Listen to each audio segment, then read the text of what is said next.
Hi everyone, welcome back to my channel Humanitize. This side Preeti and I hope आप सब बहुत अच्छे होंगे। तो हम अपनी साइकोलॉजी वन शॉट क्लास को कंटिन्यू कर रहे हैं आज with chapter number 2 self and personality. और इसको हम करेंगे एनसीईआरटी सॉल्यूशन के साथ। तो let's start the video. Before please do like share subscribe ताकि हम लोग इनकरेज हो पाए और आपके लिए बहुत सारी वन शॉट वीडियोज लेकर आए ताकि हम अपने चैप्टर्स को क्लियर कर पाओ। तो let's start the video with chapter number 1।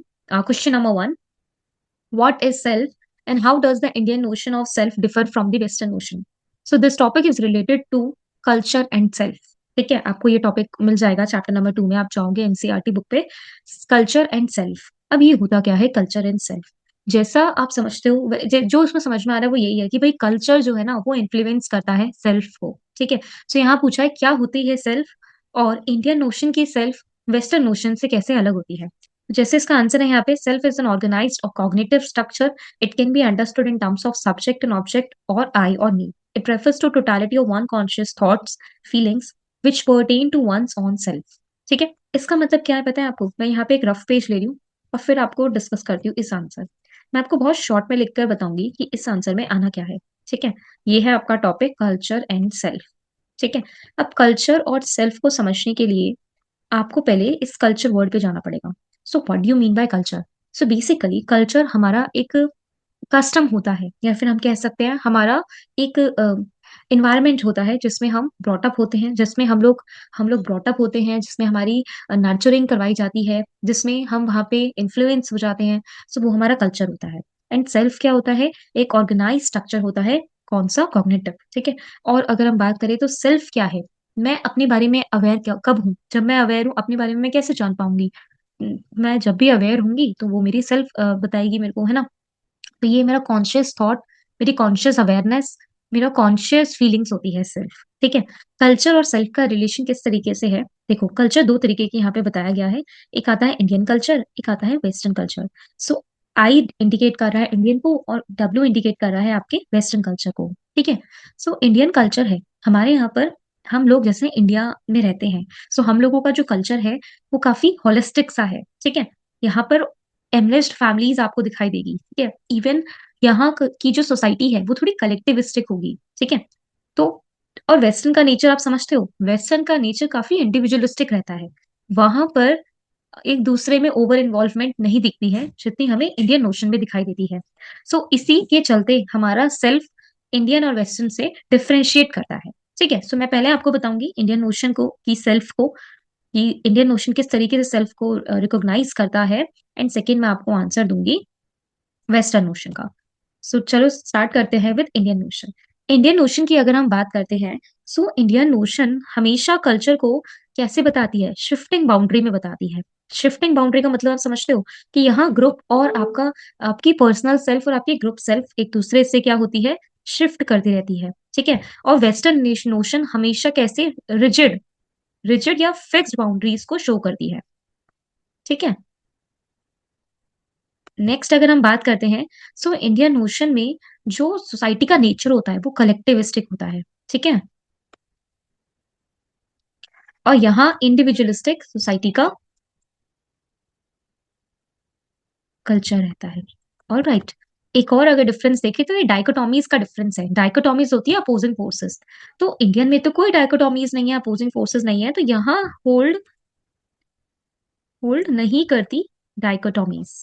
ठीक है, यहाँ होल्ड करती है डाइकोटॉमीज। ठीक है, ये तीन मेन डिफरेंस है आपके सेल्फ के। और अगर आप इसमें और कुछ ऐड करना चाहते हो तो आप ऐड कर सकते हो ड्यूअल स्टेटस ऑफ सेल्फ। क्या ऐड कर सकते हो? Dual status of self. मैं यहीं पर लिख देती हूँ प्लस। अब क्या ऐड कर सकते हो? Dual status of self. Dual status of self क्या बताता है हमें? ड्यूअल स्टेटस ऑफ सेल्फ हम लोगों को सेल्फ के बारे में नेचर बताता है कि सेल्फ एज सब्जेक्ट है या फिर सेल्फ एज ऑब्जेक्ट है। जब मैं अपने आप में ये सेइंग कह रही हूँ कि I am a learner and I am engage in teaching, ठीक है, या फिर I am a teacher and I am engage in teaching, तो ये मेरा हो जाएगा सेल्फ एज सब्जेक्ट। बट मैं ये बोल रही हूँ कि I am the one who easily manipulated by the students, तो ये क्या हो जाएगी? मेरी ऑब्जेक्ट हो जाएगी। तो सब्जेक्ट और ऑब्जेक्ट का एक मेन डिफरेंस होता है कि जो सब्जेक्ट होती है सेल्फ एज सब्जेक्ट, वो उसमें आप नोअर होते हो, आप एंगेज हो। और आप एक सेल्फलेस ऑब्जेक्ट में क्या होते हो, नोन होते हो। ठीक है, उसमें आपको चीजें इन्फ्लुएंस करती है। ऑल राइट, तो ये क्वेश्चन नंबर 1 हमारा कंप्लीट हो जाता है। आपको अगर इसका स्क्रीनशॉट लेना है कल्चर सेल्फ का डिफरेंस का, आप ले सकते हैं। मैं यहाँ पे आपको शो कर देती हूँ। ठीक है, तो ये हमारा इंडियन और वेस्टर्न का शॉर्ट में मैंने आपको कंपैरिजन बताया है। नेक्स्ट में आते हैं क्वेश्चन नंबर सेकंड पे। क्वेश्चन नंबर सेकंड, तो ये हमारा एक न्यू बैच है साइकोलॉजी का, जो स्टार्ट हो रहा है फ्रॉम 2 अप्रैल। वैसे तो इसकी बैचेस के ना रजिस्ट्रेशन स्टार्ट है, आप रजिस्टर कर सकते हैं हमारी वेबसाइट से, जिसका नाम है humanitased.com। ठीक है, अच्छा, तो आप इस पे भी क्लिक करेंगे तो आपको ये ऑप्शन दिख जाएगा, आप इसे ओपन कर सकते हैं, वैसे यहाँ पे भी। नेक्स्ट क्वेश्चन पे आते हैं, what is a delay of gratification and why is this concept important in adult development. So देखो, डिले ऑफ ग्रेटिफिकेशन जो टॉपिक है आपकी बुक में, वो है आपका self control. What do you mean by self control, और ये किस टॉपिक में आता है, cognitive behavioural aspect of self. तो देखो, कंट्रोल क्या होता है, कंट्रोल इज बेसिकली कि यार अपनी नीड्स को आप थोड़े टाइम के लिए डिले कर लो, है ना। तो बच्चों, आप लोग समझोगे इस चीज को कि self control he delay of gratification होता है। What do you mean bye gratification, satisfaction of needs, कि आपकी नीड्स इस टाइम पे अगर आपको लगता है कि कंट्रोल करने की जरूरत है, तो आप उस चीज को कंट्रोल करो। इससे क्या होगा, आपकी लाइफ में रेगुलेशन आएगा। इससे क्या होगा, आपकी विल पावर डेवलप होगी। ठीक है, अच्छा, इसकी ना 3 यहाँ पे साइकोलॉजिकल टेक्निक्स है जो बुक में मेंशन की गई है। आई थिंक इसमें भी है, हाँ, ये observation of on behaviour, self instruction, self reinforcement, ये 3 आपकी इसकी टेक्निक्स है। सबसे पहले क्या है, ऑब्जर्वेशन ऑफ ऑन बिहेवियर, कि अपने बिहेवियर को ऑब्जर्व करो, देन उसको इंस्ट्रक्ट करो। इंस्ट्रक्ट क्यों करना है, ताकि रेगुलेशन आए, what to do and how to do. And reinforcement में आप उसको रेनफोर्स करो, ताकि आप नेक्स्ट मूव के लिए भी रेडी रहो, पहले से ही एक्साइटेड रहो। तो ये अडल्ट डेवलपमेंट के लिए क्यों जरूरी है, बिकॉज अगर आपको कोई फुल लॉन्ग टर्म गोल है, उसको कंप्लीट करना है, सो उसके लिए सेल्फ कंट्रोल बहुत रिक्वायर्ड है। इफ अगर आपको कोई क्रैक करना है एग्जाम, तो उसके लिए एक कंसिस्टेंसी जरूरी है, डिसिप्लिन जरूरी है। तो वो कैसे डेवलप होगा, अपने कंट्रोल के थ्रू। ठीक है, और साथ में ये हमारी रेगुलेशन को डेवलप करता है, जैसे मैंने बताया, विल पावर को आपको डेवलप करता है। अगर आपके अंदर सेल्फ कंट्रोल होता है, सो इससे आप टाइम टू टाइम अपने आप को मॉनिटर कर सकते हो। तो इसलिए अडल्ट डेवलपमेंट के लिए कंट्रोल रखना अपनी नीड्स को बहुत जरूरी है, बिकॉज अटैचमेंट प्रॉब्लम्स वगैरह भी क्रिएट हो सकती है वरना। ठीक है, चलिए नेक्स्ट पे आते हैं, क्वेश्चन नंबर थर्ड पे। ये मैंने ऐसे ही आपको वर्बली करा दिया क्वेश्चन, क्योंकि ये बहुत ईजी था।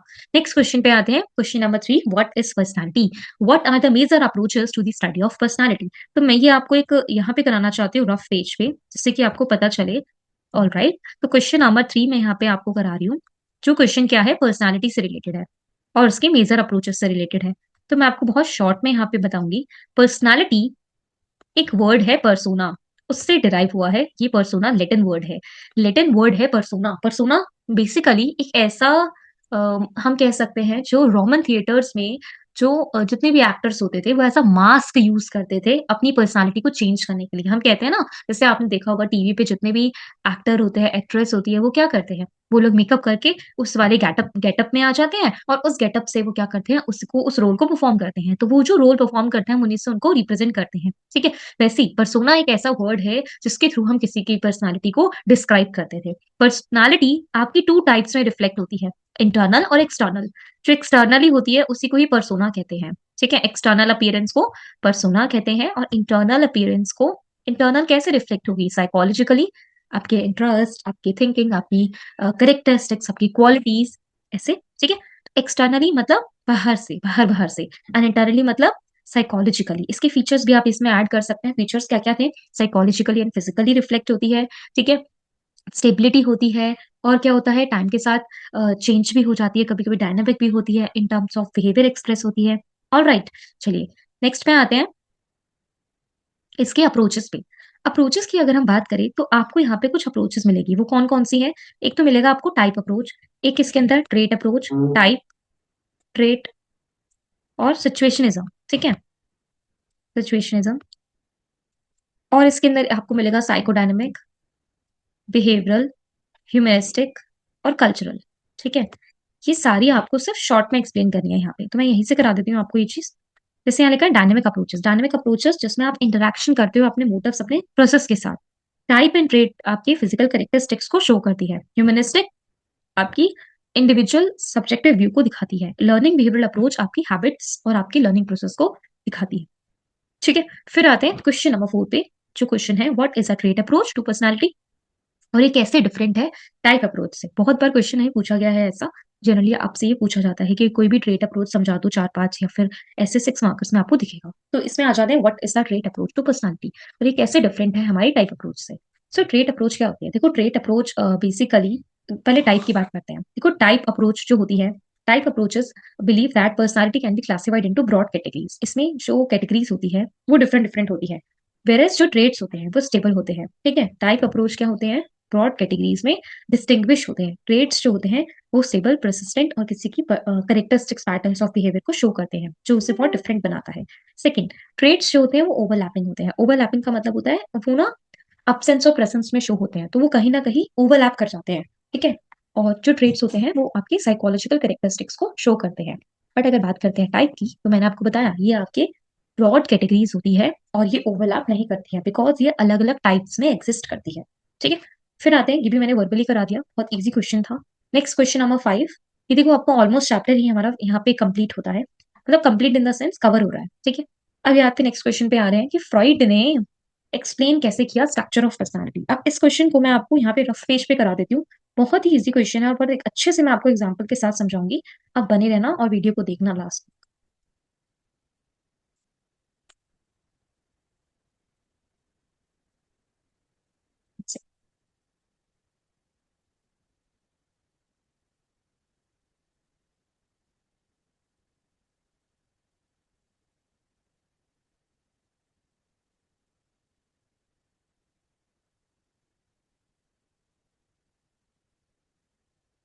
हाँ जी, आ जाते हैं क्वेश्चन नंबर फ्रॉइड वाले पे। सिगमेंट फ्रॉइड, फ्रॉइड ने स्ट्रक्चर ऑफ पर्सनालिटी में SOP लिख रही हूँ, स्ट्रक्चर ऑफ पर्सनालिटी को 3 टाइप्स में शो किया। Id, ego and super ego. ये हमारे 3 एलिमेंट्स ऑफ पर्सनालिटी है अकॉर्डिंग टू फ्रॉइड। फ्रॉइड कहते हैं कि there are 3 types of elements of personality, id, ego and super ego. Id mainly किस पे वर्क करता है? देखो मैं आपको एक सिंपल सी बात बताती हूँ। आप कभी कभी मूवी में देखते होगे या बहुत, आपका जो एक चैनल आता था जिसमें मुझे याद नहीं आ रहा, बेसिकली जो हम है, ठीक है, रियल हम जो है वो हमारी ईगो है। क्या है? हमारी ईगो है। और जो हमारी हम कहते हैं कि मैं कह सकती हूँ लाइक हमारा जो एक अच्छा वाला पार्ट होता है, गुडविल होती है, गुडविल लिखती हूँ मैं। ठीक है, जो हमारी गुडविल होती है वो हमारी सुपर ईगो होती है। और जो हमारी बैड विल होती है, ठीक है, वो हमारा एड होता है। ठीक है, आपको समझ में आ रहा है ये? तो क्या क्या है? जो हमारी बैड विल है वो हमारी इड है, तो इड हमेशा बैड है, तो दैट मीन्स ये किस पे वर्क करेगी? प्लेजर प्रिंसिपल पे। तो मैं इनका वर्क लिख देती हूँ। इनका जो वर्क है वो क्या है? Pleasure principal. ये हमेशा किस पे काम करती है? प्लेजर प्रिंसिपल पे काम करती है। और अगर बात करें तो इट जो होती है वो हमारी बैड विल होती है, तो वो कोई केयर नहीं करती सोसाइटी की, वो सिर्फ अपने एग्रेशन, अपनी सेक्सुअल इंस्टिंक्ट पे काम करती है, ऐसा कहते हैं फ्रॉइड। फ्रॉइड ये भी कहते हैं कि उसको कोई केयर नहीं होती अपनी सोसाइटी की, अपने लोगों की, वो सिर्फ अपनी जिद पर अड़ी रहती है। ठीक है, एग्जाम्पल देते हैं, एक बच्चे को आइसक्रीम कोन चाहिए थी और वो क्या कर रहा है? सीधा जाके आइसक्रीम कोन को ग्रैब कर रहा है। तो वो क्या हो जाएगी? उसकी इड हो जाएगी। ठीक है, कि वहां पे उसका इड है, उसका अग्रेशन है, उसका ग्रेटिफिकेशन ऑफ नीड है जिसको वो ले रहा है। ठीक है, फिर बात करते हैं ईगो की। ईगो किस पे काम करती है? तो ये वर्क करती है रियलिटी प्रिंसिपल पे। रियलिटी प्रिंसिपल पे वर्क क्यों करती है? बिकॉज जो ईगो होती है वो हमेशा नेगेटिव पॉइंट्स को भी देखती है। मतलब ये कुछ अच्छा करने भी जा रही होगी ना, पॉजिटिव भी हो रही होगी, तब भी आप लोग कभी एक बार नेगेटिव के बारे में जरूर सोचेंगे। ठीक है, ये इसमें एक मेन चीज है। लेट्स से किसी का पर्स पड़ा हुआ आपको मिल जाता है मॉल में। ठीक है, अब आप उसको खोलकर देखते हो तो उस पर किसी का नाम वाम नहीं लिखा होता, बस एक फोटो दिखती है आपको। ठीक है, तो आप सोचते हो, पहले आपके पास एक नेगेटिव सोच आएगी, इसे मैं रख लेता हूँ। फिर आपको लगता है नहीं यार, रख लूंगा तो पनिशमेंट मिलेगी। तो फिर आप पॉजिटिविटी शो करके आप उसे रिसेप्शन पे भी आते हैं। उसको कहते हैं ईगो। हमारी ईगो वहां पे काम कर रही है अकॉर्डिंग टू फ्रॉइड। और सुपर ईगो वो क्या होती है? जो सुपर ईगो होती है वो वर्क करती है हमारी मोरल वैल्यूज पे। किस पे काम करती है? मोरल वैल्यूज पे। समझ रहे हो? मोरल वैल्यूज मतलब ये हमेशा पॉजिटिवली डील करेगी। ये आपके इड और ईगो को भी क्या करती है? सोशलाइज करती है।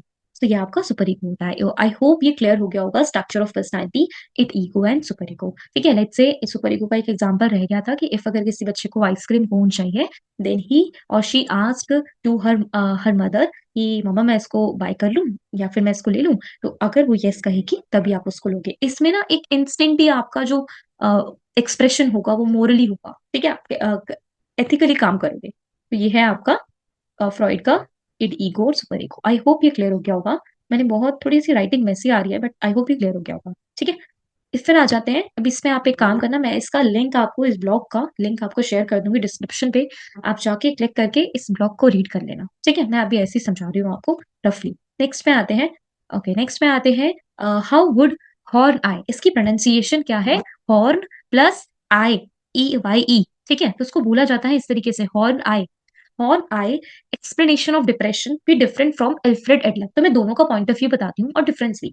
देखो, जो हॉर्न आई थी उनका मेन फोकस वुमेन्स थी। उनका मेन फोकस था कि जो वुमेन्स के प्रॉब्लम्स होती है कल्चरली और सोशली। ठीक है, इनका मानना ये था कि कोई भी जेंडर, चाहे वो मेल है चाहे वो फीमेल है, हमेशा इंफीरियर नहीं होता, सुपीरियर होता है। ठीक है, इसलिए इनका मेन फोकस होता। बट एल्फ्रेड एडलर का मेन फोकस था गोल्स, आपके गोल्स है ना, आपके गोल्स ही लाइफ में आपको मोटिवेट करते हैं और आगे बढ़ने के लिए लीड करते हैं। ठीक है, सो लिखा भी हुआ है, Karen Horney I focus is more on interpersonal relations. What you mean by interpersonal relation? Interpersonal relations का मतलब है आपका दूसरों के साथ रिलेशंस ड्यूरिंग चाइल्डहुड। अब दूसरे कौन होंगे हमारे चाइल्डहुड में? हमारे मम्मी पापा। उनका साथ का जो रिलेशन होता है वो हमें क्या करता है? मोटिवेट भी करता है और हमें डीमोटिवेट भी करता है। ठीक है, एडलर का पॉइंट था कि अगर आपकी लाइफ में आपके गोल्स होंगे तो वो आपको क्या करेंगे? आगे बढ़ने के लिए लीड करेंगे।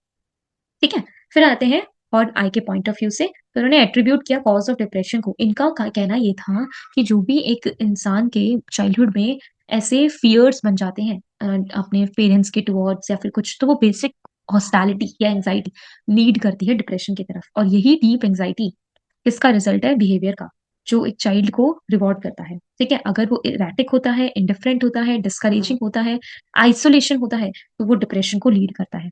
बट अकॉर्डिंग टू एडलर, अगर आपके अंदर गोल्स नहीं है, आपकी लाइफ में आपके गोल्स नहीं है, क्योंकि गोल्स ही आपको वर्थवाइल डायरेक्शन की तरफ मूव करते हैं। सो इफ आपके पास कोई भी क्या नहीं है, फीलिंग्स नहीं है, मतलब गोल्स नहीं है लाइफ में, तो आपके अंदर हमेशा इनएडिक्वेंसी रहेगी, गिल्ट रहेगी, और आपके खुद के पर्सनल ऑब्जेक्टिव्स नहीं है, तो उससे आपकी लाइफ में इन्फेरिटी कॉम्प्लेक्स डेवलप होगा और वो कॉम्प्लेक्स आपको डिप्रेशन की तरफ लेके जाएगा। ठीक है, सो इन दोनों का पॉइंट ऑफ व्यू ये था। फिर आ जाते हैं हमारे ह्यूमनिस्टिक अप्रोच टू पर्सनालिटी पे। What is the central postulation of the humanistic approach to personality? What was Maslow meant when he said self actualization? बहुत इजी सा कॉन्सेप्ट है जो मैं आपको यहाँ पे बताना चाहूंगी। याद तो होगी मैस्लो की, मैस्लो का आपको point of view I guess आपको लर्न होगा। उस पे उन्होंने यहाँ पे बात करी थी मैस्लो ने, कि वो जो 5 उन्होंने नीड्स बताई थी। ठीक है, उनकी थ्योरी ऑफ सेल्फ जो थी, मैं यहाँ पे वो बात नहीं करूंगी, बट यस मैं आपको ह्यूमनिस्टिक अप्रोच का यहाँ पे बताऊंगी, क्योंकि क्वेश्चन हमसे पूछा गया है। क्वेश्चन हमसे पूछा है कि ह्यूमनिस्टिक अप्रोच का सेंट्रल पॉइंट ऑफ व्यू क्या रहता है और मैस्लो के सेल्फ एक्चुअलाइजेशन से क्या समझते हैं। देखो, ह्यूमनिस्टिक थ्योरी जो है ना, वो इंडिविजुअलिस्टिक रिस्पॉन्सिबिलिटी और चेंज को बताती है कि ह्यूमन बीइंग में बहुत सारी टेंडेंसीज है। वो बहुत इनोवेटिव है, वो बहुत फ्रेंडली है और वो फुल्ली फंक्शनिंग पर्सन है। वो अपने आप को सेल्फ एक्चुअलाइज करने की कोशिश करता है, वो अपने आप को ड्राइव करने की कोशिश करता है अपने बेस्ट को दिखाने के लिए। ठीक है, रोजर्स ये भी कहते हैं कि जो फुल्ली फंक्शनिंग और साइकोलॉजिकली हेल्दी पीपल होता है, वो अपने लाइफ में एज एन फुलेस्ट पॉइंट तक अपने आप को खींचता रहता है। ठीक है, और इन्होंने यही बताया कि है एंड नाउ कॉन्फिडेंस हमारी फीलिंग्स में होता है। रोजर्स ने सजेस्ट किया आइडियल सेल्फ और रियल सेल्फ में। ठीक है, और उन्होंने ये भी बताया कि किसी इंसान के अंदर अगर रियल सेल्फ और आइडियल सेल्फ इक्वल नहीं होता तो मैल एडजस्टमेंट लीड करती है। फिर रोजर्स की ह्यूमन अजम्पशंस भी है, ह्यूमन बिहेवियर गोल डायरेक्टेड होता है, वर्थ वाइल होता है। ठीक है, और यहाँ पे मैस्लो का कंट्रीब्यूशन गिवन है कि सेल्फ एक्चुअलाइजेशन से मैस्लो का मतलब है कि हर कोई भी पर्सन क्या चाहता है? अपने फुलेस्ट पोटेंशियल तक पहुंचना चाहता है और उसका एक ऑप्टिमिस्टिक व्यू ही उसे फुलेस्ट पोटेंशियल तक पहुंचाता है। ठीक है, फिर इसके बाद एक क्वेश्चन है आपका कि मेन ऑब्जर्वेशन मेथड्स कौन से हैं जिसको यूज किया जाता है पर्सनालिटी असेसमेंट में, और क्या क्या प्रॉब्लम्स फेस करनी पड़ती है ऑब्जर्वेशन मेथड्स के वक्त। ठीक है, तो मैं आपको 2 मेथड्स यहाँ पे डिस्क्राइब करूंगी विद लिमिटेशंस। ठीक है, सो अगर बात करते हैं ऑब्जर्वेशन मेथड्स की, सो एक है आपके पास इंटरव्यू। यहाँ टी रह गया, टी भी ऐड कर लो। ठीक है, क्या है? इंटरव्यू।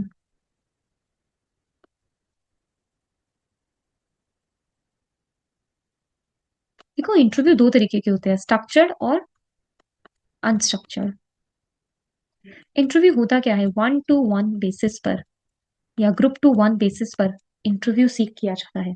एक पर्सन इसमें इंटरव्यूअर होता है, एक पर्सन इसमें इंटरव्यूई होता है, और वो यहाँ पे कंडक्ट होता है इंटरव्यू। ठीक है, जो इंटरव्यू होता है उसमें आपके स्पेसिफिक या कुछ नंबर ऑफ क्वेश्चंस आपसे पूछे जाते हैं। ठीक है, जो इंटरव्यू होता है वो स्ट्रक्चर्ड होता है और वो अनस्ट्रक्चर्ड होता है।